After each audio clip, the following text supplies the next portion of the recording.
Cerca Teleeuropa sul tuo Play Store o Apple Store e scarica la nostra app.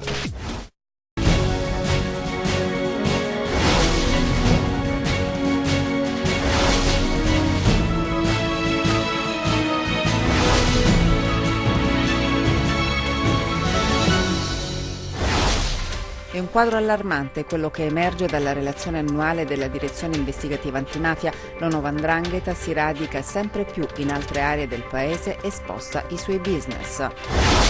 Morte sospetta di un 58enne all'ospedale di Locri. La procura ha aperto un fascicolo dopo la denuncia dei familiari dell'uomo. La Regione ha sospeso il bando e i dirigenti coinvolti nell'inchiesta della distrettuale di Catanzaro che ha portato all'arresto di 4 persone. Data alle fiamme, un'ambulanza parcheggiata nel cortile dell'ospedale di Polistia nel Gesto si è consumato la notte scorsa. Indagini dei carabinieri per far luce sull'episodio. Un uomo di 33 anni è morto a seguito di un incidente che si è verificato sulla 106 nei pressi dell'abitato di Corigliano. Dopo Rossano Corigliano, anche a Locri e Siderno si accende il dibattito sull'ipotesi fusione delle due città. Buonasera dalla redazione del TG10. Dunque 'ndrangheta sempre più aggressiva e quanto emerge dalla relazione del DIA inviata alla Camera. Le cosche fanno affari nel nord Italia e all'estero, il traffico di droga e le scommesse, gli affari più redditizi.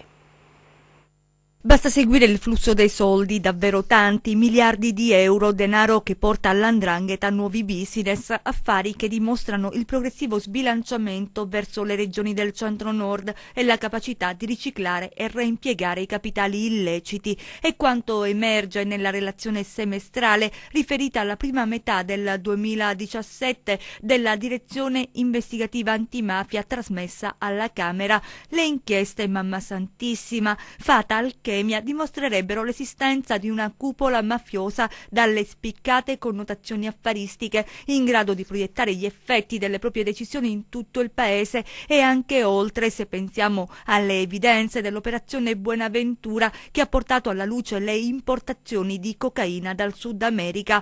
Altra fonte primaria di accumulazione delle cosche resta l'estorsione, vera e propria palestra per le nuove leve criminali.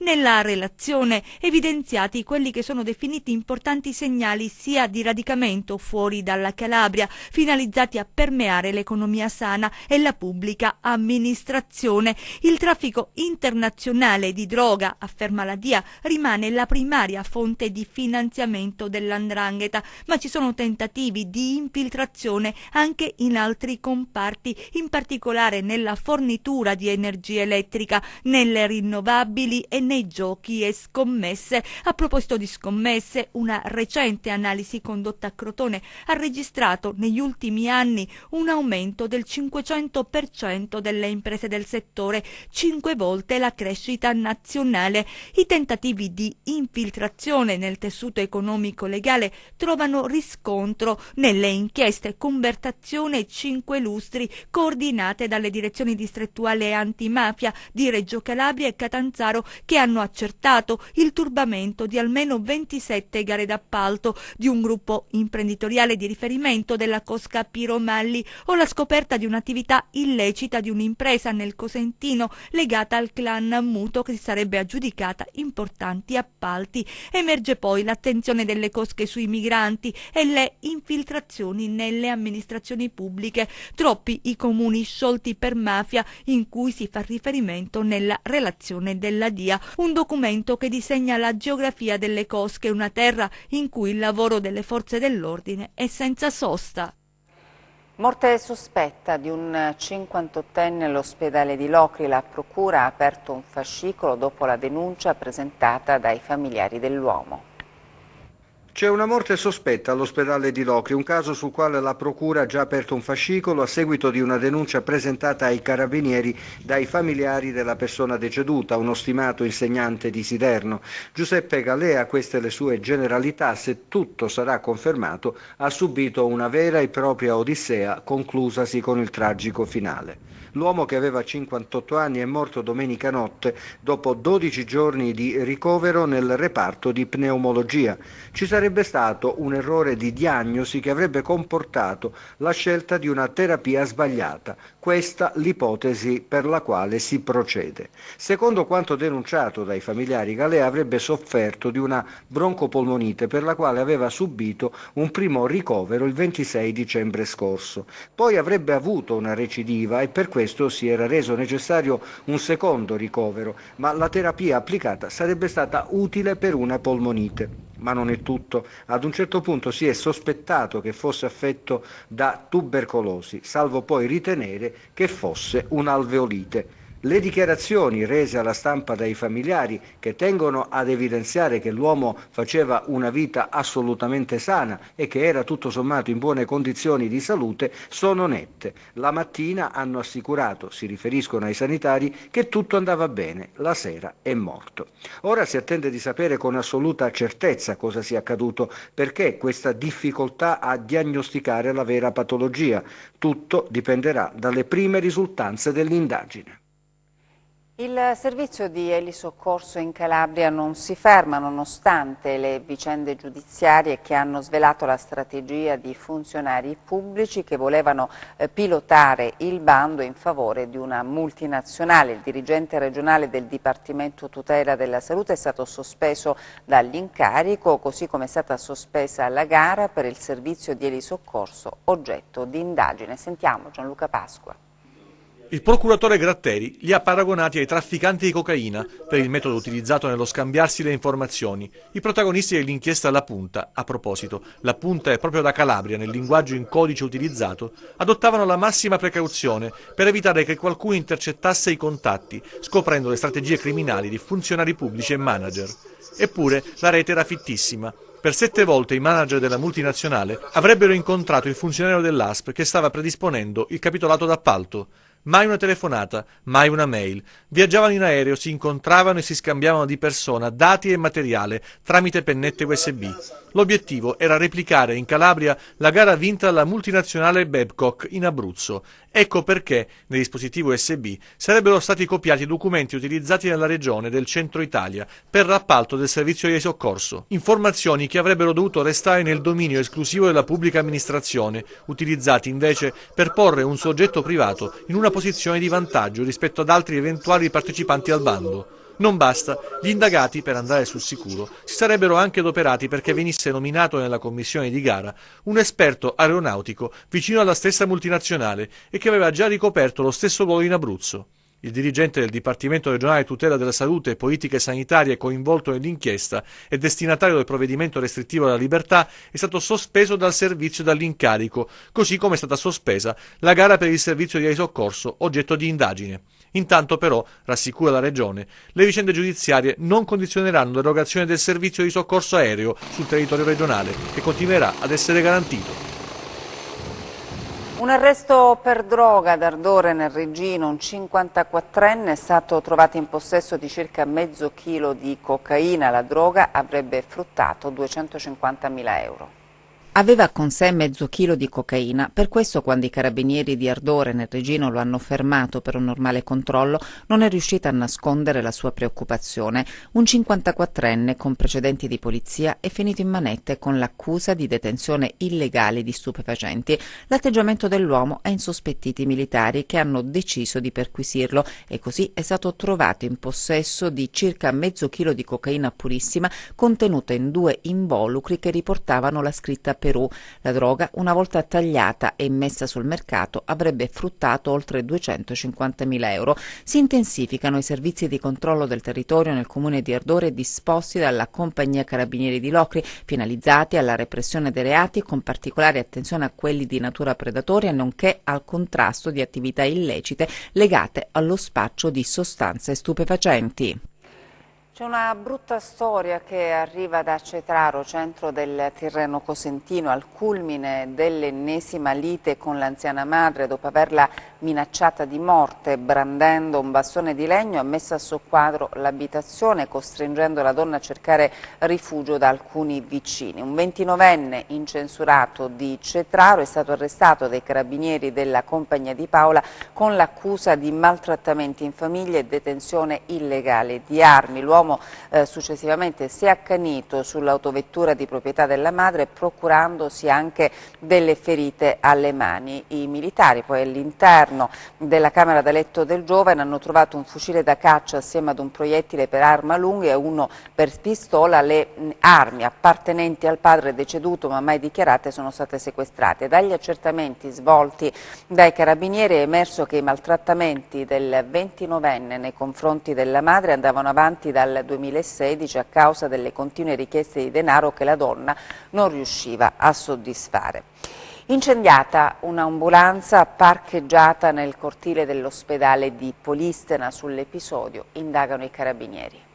Nella piana di Gioia Tauro sembra tutto sotto scacco, persino le ambulanze sono oggetto e strumento di intimidazione. Sì, proprio un'ambulanza che serve a salvare le vite umane anche dei delinquenti. Il tutto è avvenuto ieri notte davanti all'ospedale di Polistena, un vile atto incendiario commesso da ignoti ha semidistrutto nelle fiamme l'autoambulanza in dotazione al SUEM 118. Attorno alla mezzanotte, quando da poco gli operatori erano rientrati da un intervento, dall'interno della struttura i sanitari hanno udito un forte scoppio. Nel precipitarsi all'esterno hanno dovuto riscontrare le fiamme sprigionarsi dalla parte anteriore del mezzo, quella interna all'abitacolo. Immediatamente allertati i vigili del fuoco e i carabinieri della locale stazione, che hanno provveduto a domare l'incendio e avviare i primi riscontri. Dai primi accertamenti in loco si desume l'origine dolosa del gesto, avvalorata dal ritrovamento sui sedili anteriori di una bottiglia il cui contenuto è al vaglio degli inquirenti e che avrebbe scatenato il rogo. Grande amarezza e sconforto tra i sanitari della postazione SUEM 118, rimasti ora con un solo mezzo a garantire l'operatività e le richieste di soccorso, e il cui pensiero è subito ricaduto sui bisogni dell'utenza, minati ancor di più se possibile da un atto incomprensibile che pregiudica l'assistenza sanitaria di un territorio già in grande affanno su questo versante, nel quale in modo presumibile vivono anche gli autori di tale gesto odioso e da condannare, reato sul quale le forze dell'ordine hanno immediatamente avviato le indagini del caso. Adesso i nostri 100 secondi di cronaca. È un giovane padre, un 33enne di Corigliano Calabro, l'ennesima vittima della 106 ionica. L'uomo alla guida di uno scooter si è scontrato per cause ancora in corso d'accertamento con un'auto, una Land Rover di colore grigio. L'incidente al confine tra Rossano e Corigliano ieri sera sul posto i sanitari del 118 e i carabinieri. Un 41enne pakistano ritenuto un corriere internazionale di droga è stato arrestato dalla Guardia di Finanza del gruppo di Sibari. L'uomo, da tempo residente a Cassano allo Ionio, è stato trovato in possesso della sostanza stupefacente contenuta in 42 ovuli da 10 grammi ciascuno. Al 41enne sono stati sequestrati i telefoni cellulari. In fiamme sulla 2 del Mediterraneo un tir adibito al trasporto di pneumatici. L'incidente prima dello svincolo di Torano. L'incendio si è sviluppato intorno alle 4 sul posto i vigili del fuoco che hanno spento il rogo. Alla guida un cittadino straniero che si è reso conto di quanto stava accadendo, così si è fermato allertando i soccorsi. Gli agenti della Polper di Villa San Giovanni hanno arrestato un uomo di 44 anni, destinatario di un ordine di carcerazione che non era stato possibile applicare per irreperibilità. L'uomo si trovava in Germania. L'arresto è stato fatto nell'ambito delle attività e dei servizi di prevenzione e repressione predisposti dal compartimento polizia di Reggio Calabria. Un manufatto abusivo in corso di edificazione all'interno di un bosco di pini è stato sequestrato nel territorio del comune di Cotronei dai carabinieri forestali, che hanno denunciato una donna presunta responsabile per abusivismo, invasione di terreno e violazione della normativa paesaggistica. Dopo Rossano Corigliano, anche a Locri e a Siderno si accende il dibattito sull'ipotesi fusione delle due città. Dopo Corigliano e Rossano, vuoi vedere che l'idea attecchisce e si espande? Eh già, pare proprio che l'eventualità sia particolarmente considerata. Ed è nella Locride che si comincia a parlare.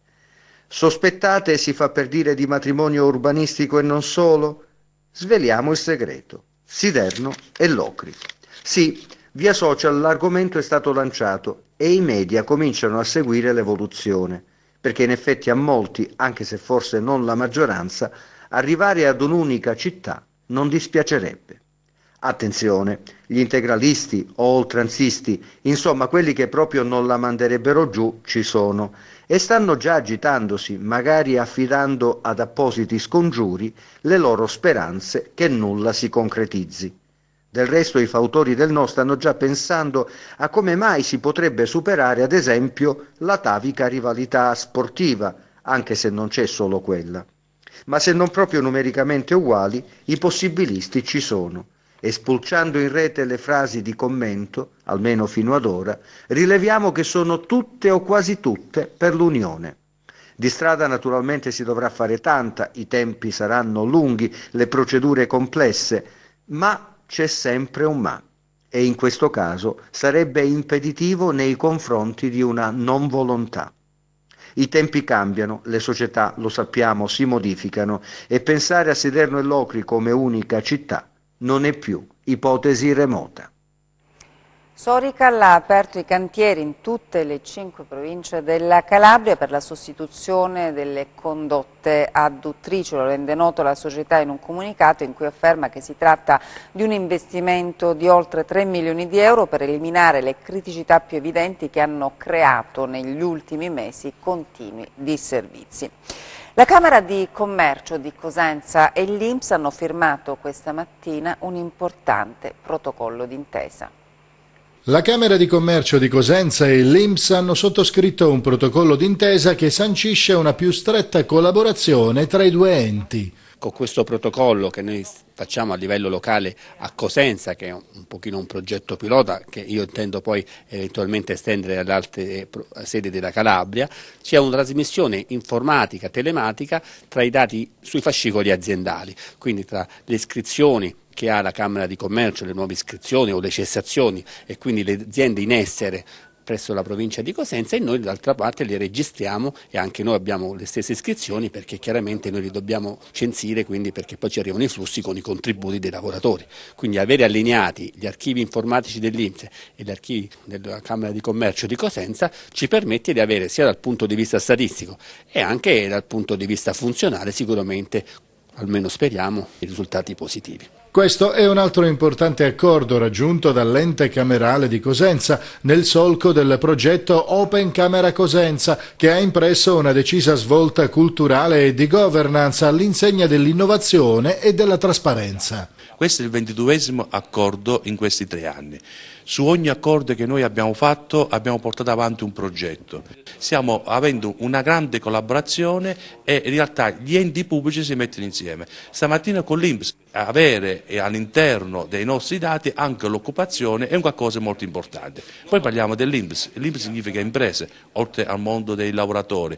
Doveva essere fatto da anni questo accordo con l'INPS. La Camera di Commercio rappresenta tutte quelle imprese, è il registro delle imprese previste per legge. Non avere un accordo con l'INPS e quindi uno scambio di dati è un qualcosa di non verosimile. Questo anche per magari il rinnovo delle Camere di Commercio, e voi sapete benissimo quando c'è stato il rinnovo molte volte ci sono stati contrasti, quindi tutta la luce del sole in un modo trasparente.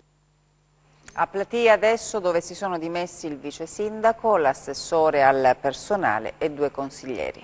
Alla base motivi personali, ma il colpo c'è e si sente. A Platì si sono dimessi il vice sindaco, l'assessore al personale e altri 2 consiglieri. E per il primo cittadino, Rosario Sergi, questa decisione è motivo di amarezza. In effetti, dopo anni di commissariamento, Platì era riuscita ad avere un'amministrazione che adesso, improvvisamente, almeno così pare, zoppica. 4 dimissioni sono un fatto pesante, soprattutto alla luce di una notizia positiva secondo la quale erano stati finanziati progetti per molti milioni di euro. Ora è chiaro, ci saranno le surroghe, ma con queste dimissioni si indebolisce il progetto di squadra. A parte il fatto poi che potrebbe esserci un effetto domino, pericolo che alcuni, e anche legittimamente, vogliono scongiurare. Si vedrà dunque cosa accadrà nei prossimi giorni, perché si tratta di aspettare davvero solo pochi giorni per capire il prossimo futuro di Platì. Ma bisogna anche fare un passo indietro e andare all'anno scorso, quando i consiglieri di minoranza si dimisero in massa. Anche quello fu un segnale di malessere. E ora? A Catanzaro presentato il progetto La drammaturgia europea in Calabria, progetto triennale ideato da Primavera dei Teatri. La drammaturgia europea arriva in Calabria grazie al progetto internazionale ideato da Primavera dei Teatri con il sostegno della Regione Calabria e realizzato in collaborazione con Fabula Mundi. L'iniziativa presentata a Catanzaro nella Sala Oro della Cittadella regionale. È un progetto triennale, è un progetto europeo che coinvolge diversi autori provenienti da diversi paesi dell'Europa. E li abbiamo messi in relazione con degli artisti regionali. Abbiamo iniziato adesso una settimana di residenza con un'autrice francese, Alexandra Badea, pluripremiata, tradotta in vari paesi europei e messa in scena in tanti teatri nazionali importanti in Francia, che ha lavorato con una compagnia calabrese diretta da Saverio Tavano. E ci saranno poi altre 2 residenze con un autore polacco e un autore ceco, questa volta a Cosenza, tra febbraio e marzo, e il percorso, almeno per questo primo anno, si concluderà a Primavera dei Teatri, dove questi 3 lavori poi debutteranno in prima nazionale. Obiettivo del progetto dunque è quello di promuovere la drammaturgia europea in Calabria, ma al tempo stesso sostenere anche i professionisti locali. L'idea è quella di mettere a confronto la drammaturgia europea contemporanea con il teatro contemporaneo calabrese, per cui abbiamo individuato degli autori insieme al nostro partner che è Fabula Mundi, che è un grosso progetto italiano che si occupa proprio della drammaturgia in tutta Europa. Abbiamo individuato dei drammaturghi, appunto, abbiamo scelto dei testi, li abbiamo dati in mano alle compagnie che naturalmente secondo le loro poetiche, secondo le loro esigenze artistiche hanno trovato più affinità con dei testi piuttosto che con altri, e in questa prima edizione appunto metteremo in scena 3 spettacoli di 3 autori contemporanei. È un bel modo di confrontarsi con un'Europa che spesso ci sembra veramente lontana. A Vibo, giornata nazionale contro il bullismo. Anche quest'anno, il 7 febbraio, è stato identificato come la giornata nazionale contro il bullismo e il cyberbullismo. Si tratta di un'iniziativa del Ministero dell'Istruzione inserita all'interno del Piano Nazionale che ha l'obiettivo di contrastare un fenomeno che sta assumendo sempre più i contorni di una piaga sociale. Sono molte le iniziative di sensibilizzazione di quanti hanno aderito in tutta Italia al fronte antibulli. A Vibo Valencia le associazioni Da Donna a Donna e Mi Piaci hanno pensato di mettere a confronto i ragazzi delle scuole elementari e medie con esperti e psicologi. Abbiamo cercato di far capire ad ogni singolo partecipante come funziona la testa del bullo e come funziona la testa della vittima, che si discostano un pochettino da quello che è il modello operativo normale.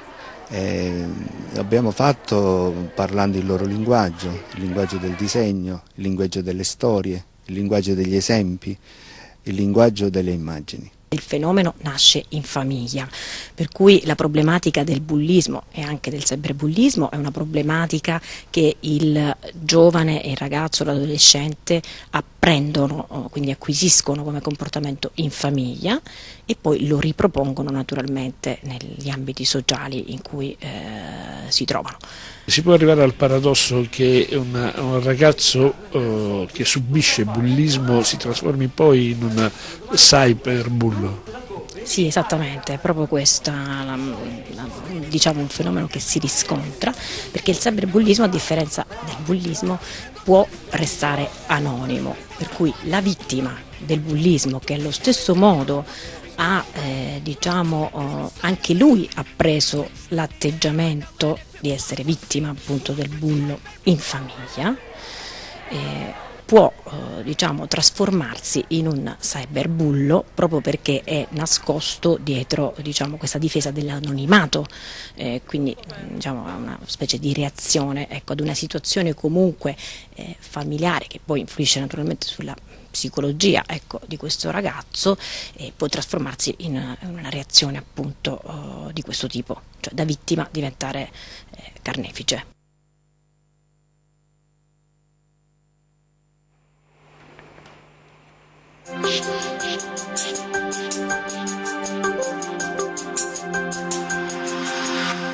Ben ritrovati da meteoincalabria.it.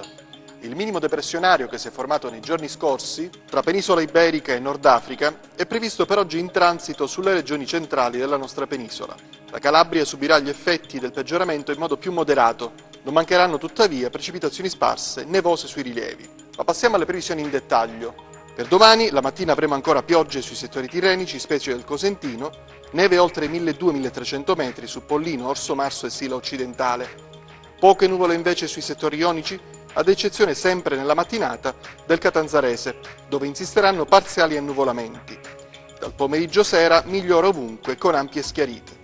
Temperature in ulteriore lieve diminuzione. Passiamo al comportamento di mari e venti.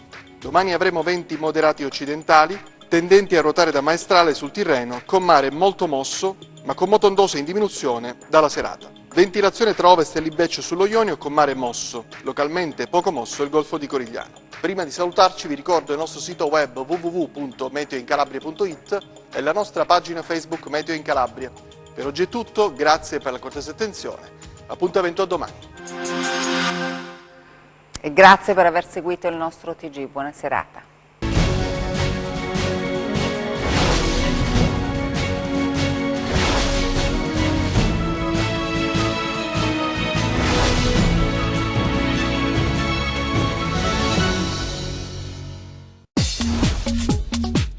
Cerca Teleeuropa sul tuo Play Store o Apple Store e scarica la nostra app.